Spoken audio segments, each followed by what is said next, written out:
Higher educational institutions में 40 से ज्यादा स्टूडेंट आत्महत्या कर चुके हैं। कहीं लैंगिक उत्पीड़न, कहीं जातिगत उत्पीड़न, कहीं आर्थिक संकट। आप मसौदा तैयार कर देते हैं, मसौदा जमीन पे नहीं उतरता। एक पिता एक माता अपने बच्चे को खो देता है। टास्क फोर्स बना भी सर, लेकिन टास्क फोर्स में फोर्स ही नहीं है। बिना शक्ति के ये टास्क फोर्स, मैं बार बार कहता हूँ सर, सरकारें आएंगी जाएंगी, आज उनकी आपकी है, कल को किसी और की होगी, लेकिन समाज के ढांचे में ये जो उत्पीड़न के बीज की वजह से लोग दुनिया को अलविदा कहते हैं, अगर इस पर विराम नहीं लगाया गया तो किस बात की सरकार, किस बात का देश, किस बात की संभावनाएं, किस बात की ट्रिलियन इकोनॉमी और किस बात की अमेरिकी डील। हमने रोहित वेमुला, पायल तड़वी, तमाम इस तरह की घटना। अब बस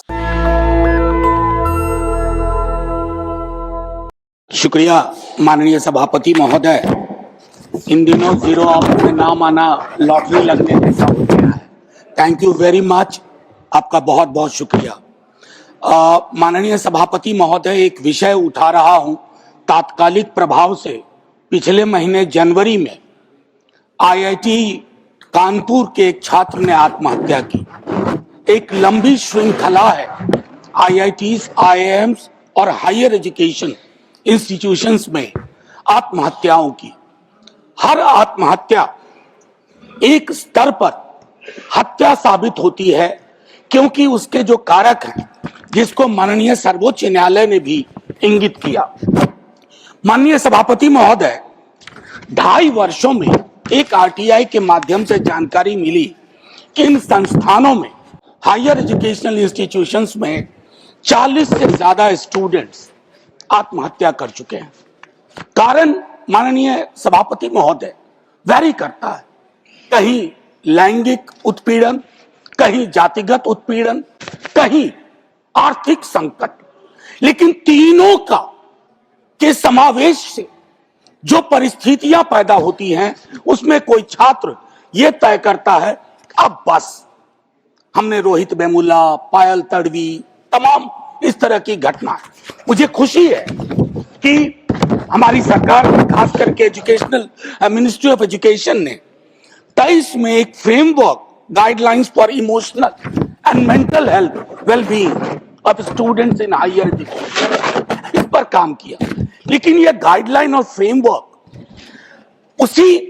उसी चुनौती का शिकार है, उसी संकट का शिकार है जिसमें हमारी गवर्नेंस उलझी पड़ी है। आप मसौदा तैयार कर देते हैं, मसौदा जमीन पे नहीं उतरता। एक पिता एक माता अपने बच्चे को खो देता है। माननीय सर्वोच्च न्यायालय ने भी इस संदर्भ में एक महत्वपूर्ण पहलकदमी की। 2025 में टास्क फोर्स बनाने की बात की। टास्क फोर्स बना भी सर, लेकिन टास्क फोर्स में फोर्स ही नहीं है। बिना शक्ति के ये टास्क फोर्स, और मैं बार बार कहता हूं सर, सरकारें आएंगी जाएंगी, आज उनकी आपकी है, कल को किसी और की होगी, लेकिन समाज के ढांचे में ये जो उत्पीड़न के बीज की वजह से लोग दुनिया को अलविदा कहते हैं, अगर इस पर विराम नहीं लगाया गया तो किस बात की सरकार, किस बात का देश, किस बात की संभावनाएं, किस बात की ट्रिलियन इकोनॉमी और किस बात की अमेरिकी डील। मैं समझता हूं इस पूरे संदर्भ को गंभीरता से लेते हुए पहलकदमी की जाए, और आपका बहुत बहुत शुक्रिया। जय हिंद महोदय। Honorable members, in the discussion on the motion of thanks on the President's address, 83 members have given their names for participation, and so far only 14 members have spoken. If the House agrees, the House may sit till 8 p.m. today. National Dastak की आपसे गुजारिश है कि अगर इसको बचाना चाहते हैं तो नेशनल दस्तक को सब्सक्राइब करने के लिए रेड कलर के सब्सक्राइब बटन को दबाएं, फिर बेल आइकन की घंटी दबाएं। नेशनल दस्तक को बचाने के लिए बहुत जरूरी है कि हर खबर को शेयर करें, लाइक करें, कमेंट जरूर करें।